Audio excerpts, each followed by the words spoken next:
Welcome back to this video. In this video, I will show you how to use this particular software to convert from SVG file to PDF without any stress. Let's go.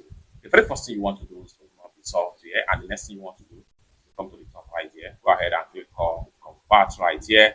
Next thing you want to do is to click on convert from. So we want to convert from SVG to PDF. Select SVG to PDF.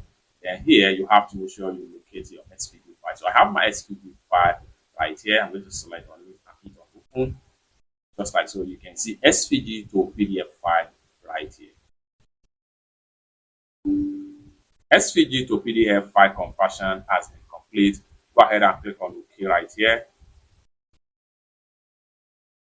It's that simple, and automatically it's open in the PDF format view right here.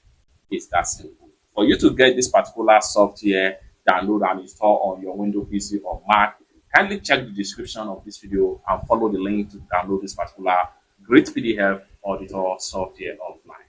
It's that simple. For more tutorial tips and tricks on how best to use this particular software, consider to subscribe. Thank you so much for watching, and I hope to see you in my next video.